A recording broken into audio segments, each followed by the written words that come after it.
Una sa Pilipino. Serbisyong tapat sa'yo, DZRH.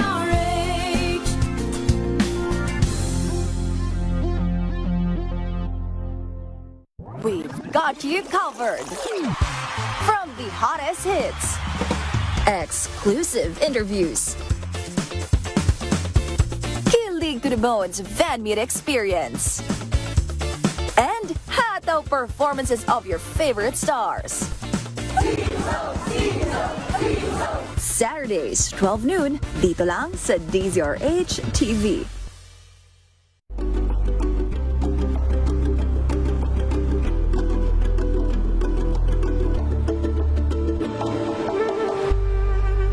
Curious ka ba sa maraming bagay?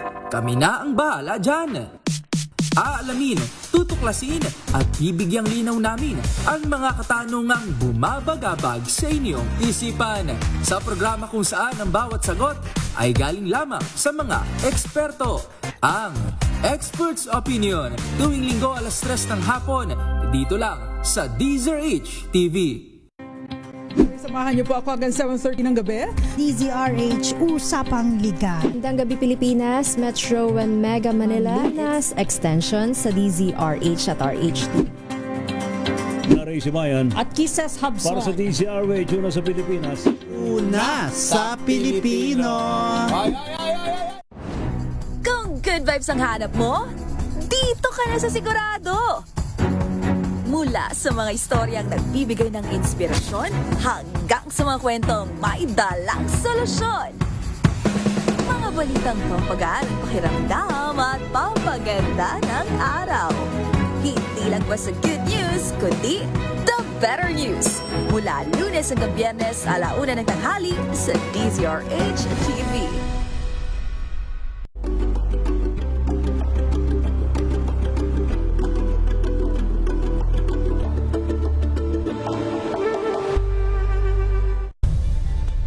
Nagsimula sa pangarap hanggang sa maabot ang tagumpay.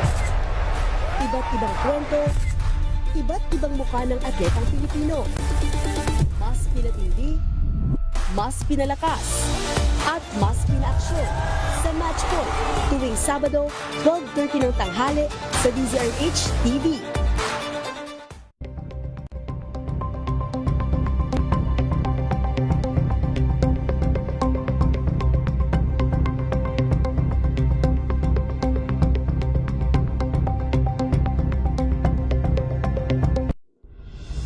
Tuloy-tuloy ang pagtulong, tuloy-tuloy ang pagseserbisyo at tuloy-tuloy ang balitaan kasama si May Binauhan sa Operation Tulong mula Lunes hanggang Biyernes.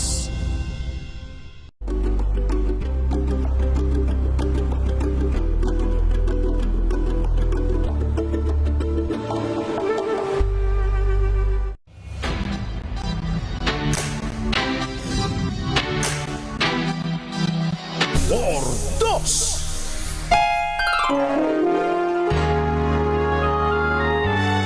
Kauna-unahan sa Pilipinas. NBC Manila Broadcasting Company.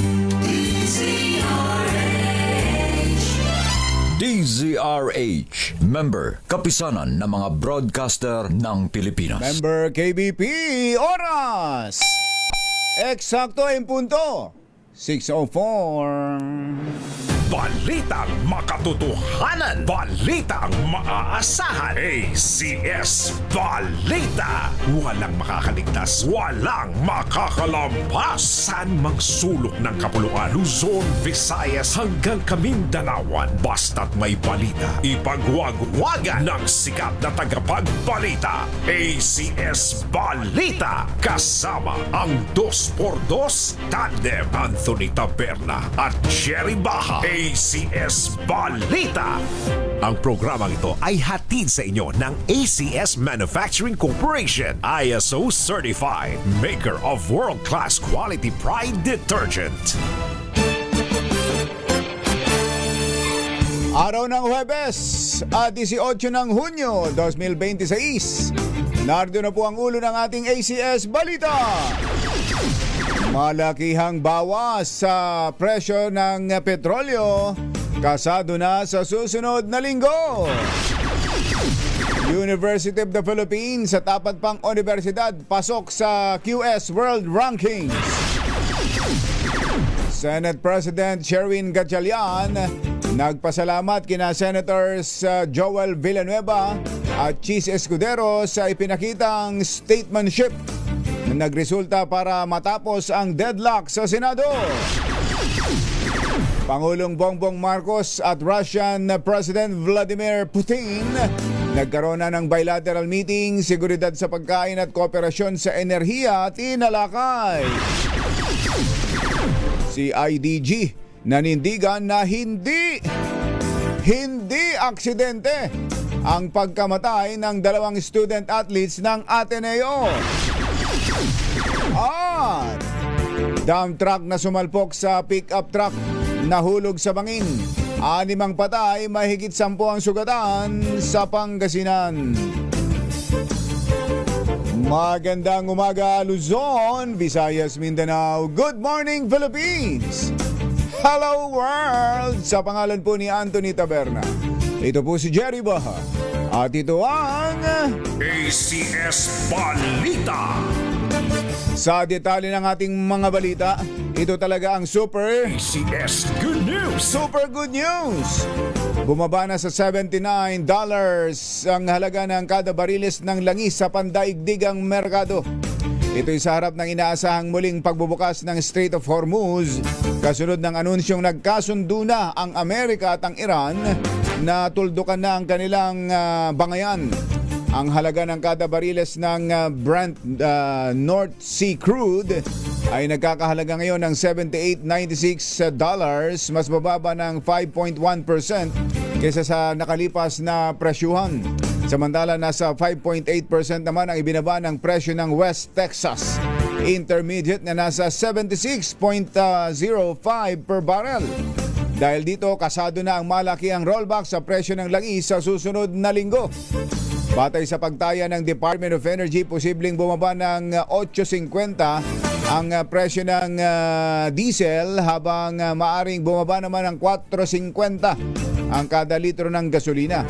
Posible pang magbago ang estimated rollback hanggang sa ikalimang araw ng trading. Yon ang hinihintay natin. ACS Good News. Isa pang good news, 5 universidad sa bansa ang pasok sa Quarterly Simons o QS World University Rankings 2027. Nanguna sa Pilipinas ang UP, University of the Philippines, na nasa ika-42 pwesto sa buong mundo. Gayunman, mas mababa ito kumpara sa pang 362 pwesto noong nakaraang taon. Bukod sa UP, kasama rin sa nakapasok sa listahan ang Ateneo de Manila University na pang 581. Ang De La Salle University ay 751, University of Santo Tomas 951 to 1,000 at Adamson University. Ang QS World Ranking ay taunang listahan ng pinakamahusay o pinakamahuhusay na paaralan sa buong mundo base sa academic reputation, kalidad ng pagtuturo at pananaliksik. ACS Balita. Alas 6:09 ang ating oras. Maya pa ba kekongan ne mga kabalen? Gising na ba kayo? Pinuri ni Senate President bagong talagang at opisyal ng Senate President Sherwin Gatchalian ang ipinamalas na statesmanship ni na Senators Joel Villanueva and Chis Escudero sa kanilang pagsipot sa special session kahapon. Pinasalamatan ni Gatchalian si Villanueva na naging daan para makaselyo ng 13 boto at formal na siyang mahalal bilang Senate President. Ayon kay Gatchalian, batid niyang hindi madali ang naging pasya ni Senator Joel, subalit patunay niya ito na nananatiling una sa kanyang mga prioridad ang interes ng bansa at ng publiko kaysa sa anumang away sa politika. Kinilala rin ng bagong Senate President ang sorpresang pagdalo ni Senator Chis sa sesyon noong Hunyo 3 na anya'y naging turning point para makapag-convene ang Senado matapos ang ilang araw na session deadlock at mabakante ang mga posisyon sa kapulungan. Alas 6:10 ng umaga, naimbag na bigat kada kayo amin na po, agreeing kayo, gising na. Nagpahayag naman ng suporta sa bagong Senate leadership ang ilang senador mula sa minority bloc sa isinagawang special session ng Senado kahapon kung saan inihalal si Senator Win Gatchalian bilang bagong Senate President. Matatandang hindi sumipot ang minority sa sesyon nung umaga, kahapon ng umaga, pero kalaunan ay dumating din sa deliberasyon ng Commission on Appointments kung saan ay nakipagkamay at nagpahayag ng suporta ang mga ito sa bagong liderato. Sinabi ni Senator Pia Cayetano na wala ng dahilan para questionin ang legalidad ng liderato ni Gatchalian dahil nakakuha na ito ng 13 boto. Samantala, sinabi naman ni Senator Joel Villanueva na ang kanyang pagdaloy bunsod ng pagtupad sa tungkulin at pagpapatuloy ng trabaho. Nilinaw din ni Villanueva na maayos ang kanilang ugnayan ni dating Senate President Alan Peter Cayetano at tinawag pa niya itong brother. Alas 6:11 ang ating oras. Masantos siya kabuasan at sa kayo namin nagbangon kila. Nagpulong sina Pangulong Bongbong Marcos at Russian President Vladimir Putin sa sidelines ng ASEAN-Russia Summit sa Kazan. Ayun, ito pala yung kanilang picture. Naging sentro ng kanilang bilateral meeting ang pagpapalakas sa kooperasyon ng Pilipinas at Russia sa seguridad sa pagkain at enerhiya. Sa datos ng International Energy Agency, Russia ang ikalawang pinakamalaking producer ng natural gas sa buong mundo, kasunod ng Amerika. Ito rin ang may pinakamalaking gas reserve sa tinaguriang global top gas exporter. Ang pulong nila Pangulong Bongbong Marcos at Putin ay bahagi ng paggunita sa ika-50 anibersaryo ng pagkakatatag ng diplomatic relations ng dalawang bansa noong Hunyo 2. Inimbitahan ni Pangulong Bongbong Marcos si Russian President Vladimir Putin na dumalo sa 21st East Asia Summit kung saan ang Pilipinas ang magiging host ngayong taon. Ayon sa Presidential Communications Office, nagkaroon ng bilateral meeting ang dalawang leader sa ginanap na ASEAN-Russia Commemorative Summit sa Kazan, Russia. Bilang ASEAN Chair, binigyang diin ng Pangulong Marcos ang kahalagahan ng summit sa pagtataguyod ng stable, secure, and prosperous na rehiyon habang isinusulong ang mas malawak na kooperasyon sa energy and food security. Sinabi naman ni Putin na may long-standing tradition na mutual respect ang Pilipinas at Moscow at may potensyal para sa mas malaking kooperasyon sa trade, agriculture, and energy. Ano sagot ni Putin? Mother, ano sagot ni Putin? Ano bang detalye ng imbitasyon ng Pangulo? Sabi kasi rin Marcos invites Putin. Paano ba hinikayat ng Pangulong BBM si Putin, Vladimir Putin na bumisita sa Pilipinas? Ayan. Inalok ba natin siya ng kare-kare? Ayan, adobo, chicken pork adobo. Naku, sarap no. Oo. At sisig, kumakain kaya ng sisig itong si Vladimir Putin? Laging iniinom ng mga Russian ano yung alak nila? Yung vodka. Ayan, puro vodka. Ayan, ha? Pag nakatikim ng bagnet ito, o kaya sisig, ayan, naku, talaga naman. Palagay ko madadalas ng pagbisita sa Pilipinas yan. Ang Pangulo natin ay ano yung pagkain nila? Nakita ko sa picture Ano yung pagkain ng Russia? Ito. Meron hong larawan sa pahayagang Philippine Star nang dumalo ang Pangulo. Ito. Ayan, nakikita nyo? Oo. May dalang mga butche. Sa atin, butche. Ang tawag daw sa kanila sa Russia ay chak-chak. Chak-chak. Chak-chak yung pagkain na raw yan. Sa atin parang itsurang butche, no? O kaya ano yung pagkain ng mga bata dati na medyo matamis, na malalaking parang pop rice. Inabutan nyo ba yun? Meron pa bang ganun ngayon? Yung medyo matamis na kanin na ba tawag doon? Ito parang ganoon, parang butcher rin ito. Oh. Nung ang dumating ang Pangulo sa Russia, sa airport pa lang ay inalok na siya nitong mga butche. Ang tawag daw chak-chak. Yung sa atin yung parang ampaw din, parang yung kulay pula ay kulay yung medyo matamis. Pagkain ng mga paborito ng mga bata. Di ba? Pag si Russian President Vladimir Putin ang pumunta rito, marami tayong ayan, tinan mo, pinapangos ng Pangulo yung kinakagat ng Pangulo yung ibinigay sa kanyang ampaw rice. Oo.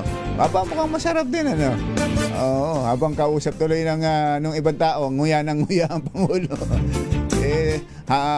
Salubungin ka ba naman at alokin ka ng gano'n? Siyempre, kailangan, obligado mong kagatin yun. Yung, ayan, oh. Obligado kang kagatin at sabihin masarap, masarap. Kahit hindi. Pero malamang masarap naman yun. Ayan. 6:16 ang ating oras. Maya pa ba kay ko nga mga kabalin? Gising na ba kayo? Sa mga kababayan natin dyan sa Zamboanga, buenos dias con todos mga Chabacano, gising na ba kayo? Nanindigan ang Criminal Investigation and Detection Group na hindi aksidente. Hindi aksidente ang pagkasawi ng mga student athlete na sina Rene Baterbonia at Divani Adili sa kasagsagan ng kanilang training sa Dipakulaw, Aurora. Ayon kay CIDG Director Police Major General Robert Morico II, lumalabas sa inisyal na investigasyon na alam ng mga manlalaro at ng coaching staff na malalaki ang alon sa resort nang isagawa nila ang walking and stationary jog exercise. Sa katunayan, sinabi ni General Morico na bukod kina Baterbonia at Adili, 4 pang ibang players ang muntik na ring malunod. Pero swerteng nailigtas nung araw ring yun. Kaugnay nito ay hinamon ni Morico si dating Blue Eagles head coach Todd Baldwin na magpakalalaki dahil sa patuloy na pangiisnab sa kanilang imbitasyon para sa investigasyon, para sa fact-finding. Kasabay nito ay inatasan din ng CIDG itong si Alec Baldwin. Hindi pala Alec. Si Tab Baldwin na ilantad ang mga hawak niyang footage ng kanilang training bilang karagdagang ebidensya. Together with the subpoena to Mr. Thomas Baldwin, we are asking him to bring with him the aerial footages of the drone during the conduct of the training because he's the one who has the CCTV footages. From the start, when they have a formation doon sa resort until the time na nangyari yung incident. Ayun, si Police Major General Robert Morico ng CIDG. ACS Balita. 6:18 ang ating oras. 6 ang patay habang 12 naman ang sugatan makaraang mahulog sa bangin ng isang mini dump truck sa bayan ng Labrador, Pangasinan. Uy!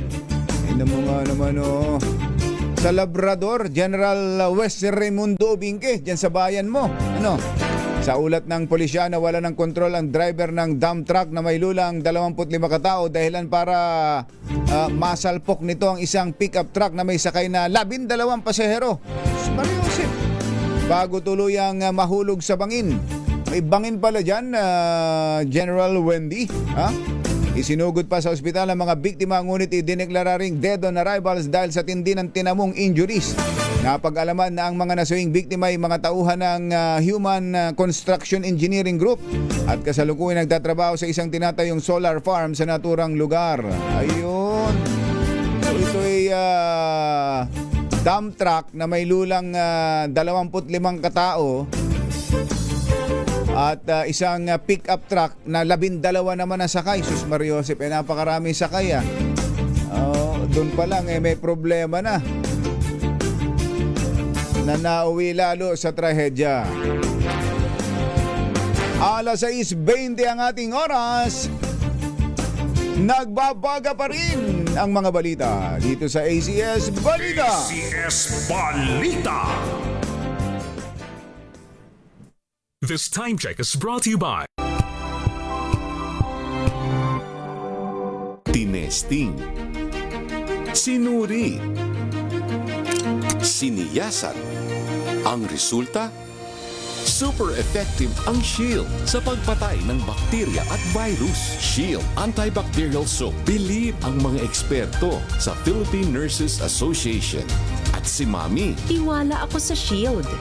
Shield Antibacterial Soap. Napatunayang mabisa. Ang mga nurse, tiwala. Tanggaling-galing mo Smart dishwashing paste ko Pritong ulam na masebo Plato ang kaldero Tanggaling for everyday. ganyan pag smart ang dishwashing paste. May double tanggaling formula. Tanggal ang sebo, tanggal ang bakterya. Bahid para walang bahid Linis fantastic sa metal at plastic Number 1 ko to Tanggaling-galing mo Smart dishwashing paste ACS. May nagbago. May arte. May budget. Akala nyo lang yon. So solid. White rose papaya, wow, white rose. White rose papaya, wow, white rose. White rose papaya. May glow up with a white rose papaya. White Rose Papaya. May puti power times 2 kasi may papaya at niacinamide. May shea butter and tea tree oil pa. Kutis sulit ang glow up. Glow up with a white rose papaya. White Rose Papaya. Kutis sulit ang glow up. ACS. Sa lahat ng bagay, simula pa lang, siguraduhing max protection na. Kasi pag kulang ang proteksyon, baka madaling masira. Sa ngipin, dapat may max protection din. Max Alaga ng Unique Toothpaste. With Max Protect Formula, help stop cavities before they start, while keeping breath fresh. Try Unique Maximum Fluoride Protection. Para Max Alaga, Max Protektado. ACS. Wow, ang saya. Isang barangay na labada, puro mancha pa. Goodbye, pahinga. Mommy, isang laba lang yan sa Pride Bar Blue. May powerful stain-away enzymes na malupit sa dunit mancha. At di masakit sa kamay. Isang laba lang yan. Hello, pahinga. Hello, Pride Bar Blue. ACS.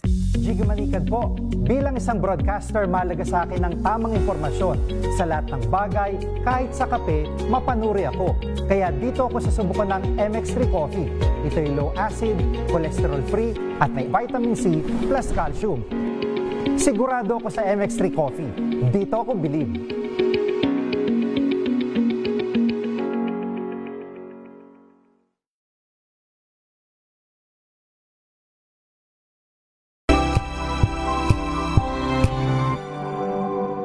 Hello, Washi! Laundry day na naman! Yay! Anong meron? Mancha ng chocolate, putik, may libag pa. Kaya natin yan!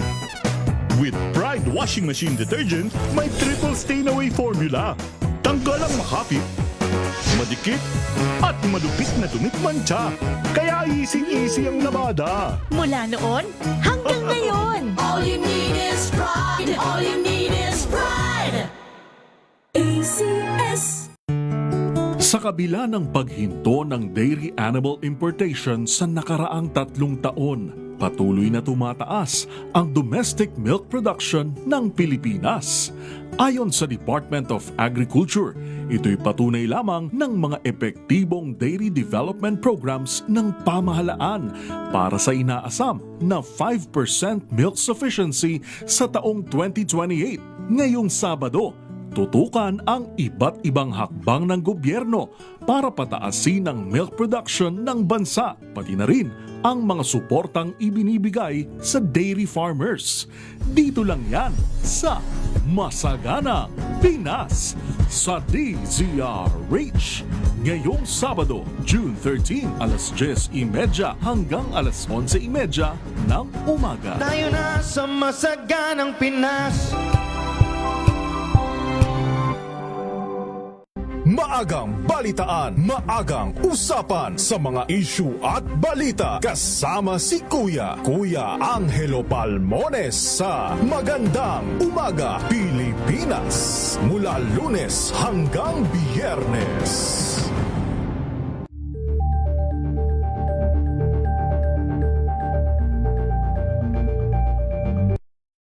Ang mga maiinit na isyung pambayan, mga balitang kailangan mong malaman, usapin sa pamahalaan, politika, ekonomiya at kabuhayan. Ito ang mga dapat mong malaman, pakialaman at pag-uusapan dahil kayo ang tinig ng mamamayan dito sa Damdaming Bayan.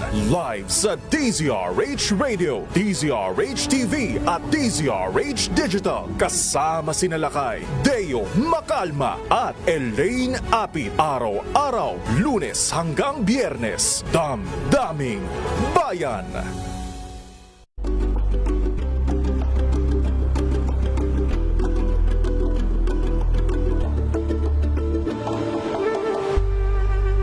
Walang balitang makakalampas saan mang sulok ng kapuluan. ACS Balita! ACS Balita! Ang programang ito ay hatid sa inyo ng ACS Manufacturing Corporation, ISO Certified, maker ng world-class quality Pride Detergent. Hi! Maganda morning! Ano bang araw today, mga kumbatsero? Sabay-sabay tayo, ha? Today is Laundry Day Friday! Yuhuu!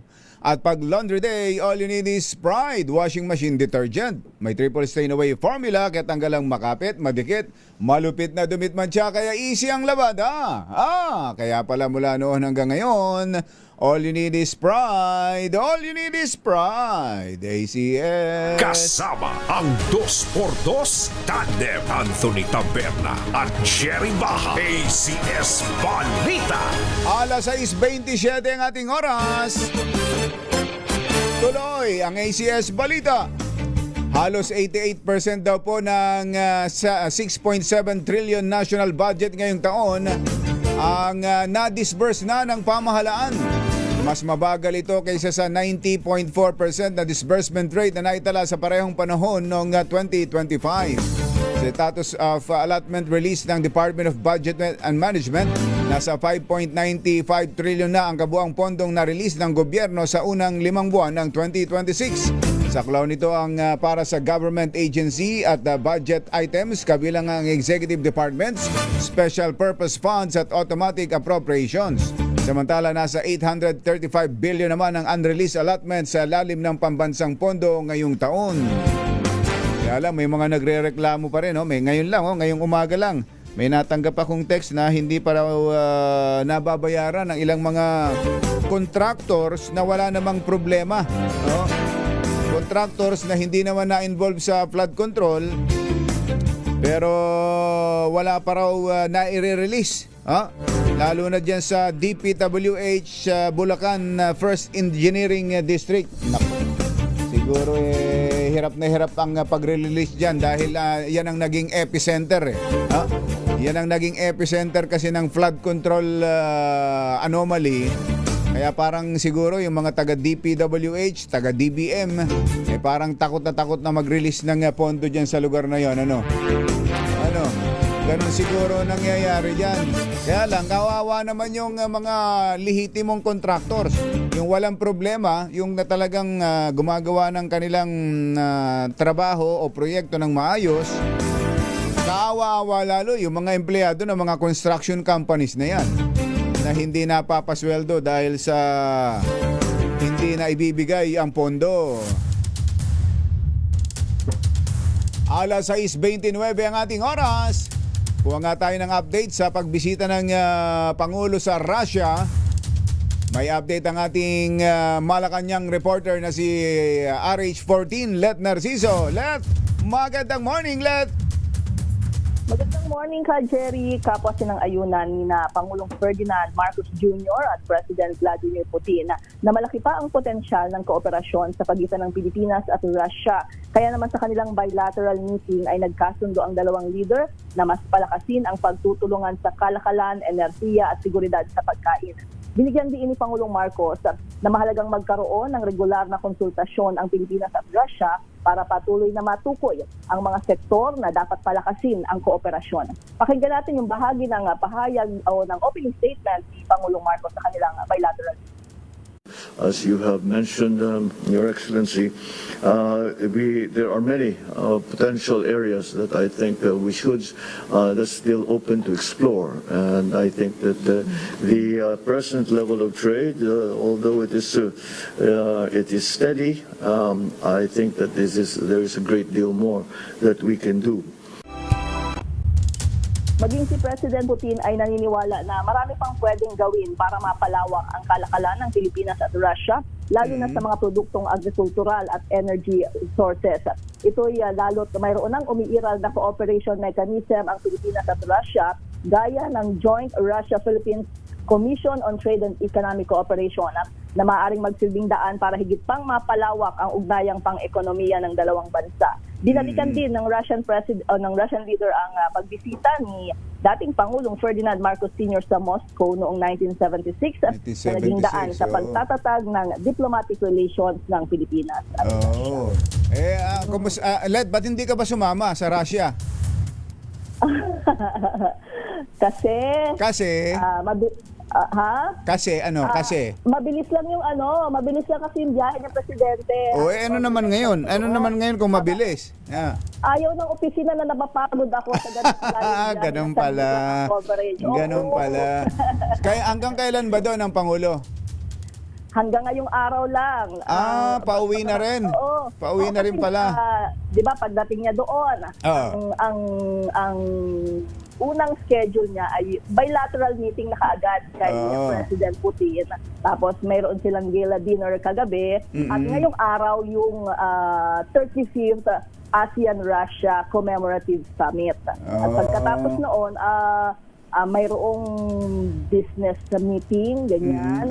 At ayun, babalik na kaagad si Presidente dito. Siyempre, yung oras lang kasi doon ay mas una kasi tayo ng 5 hours. 5 hours. 5 hours tayo ahead sa Russia. Tinitingnan ko to habang nagsasalita ang Pangulo, titig na titig si Putin. Oo nga. Si Vladimir Putin at walang kagalaw. Ayan, tinan mo, walang kagalaw-galaw, hindi gumagalaw. Titig na titig. Ang titig ng ngumiti, parang seryoso. Yun na ba yun? parang nakakatakot na kausapin eh.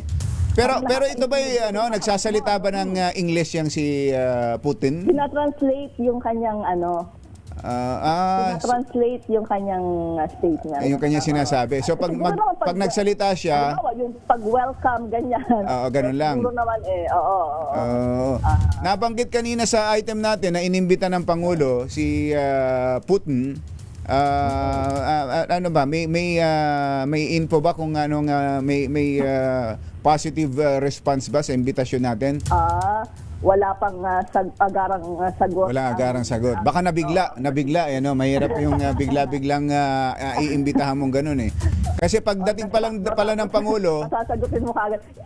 Hindi, yung mga ganyan naman alam na nila yan kasi 'di ba tayo nga ang chairman ng ASEAN ng Pilipinas ngayong taon. Dalawa kasi ang ASEAN na yan kada taon. So natapos sa Cebu, yung isa pa, yung 49 sa ASEAN Summit ay sa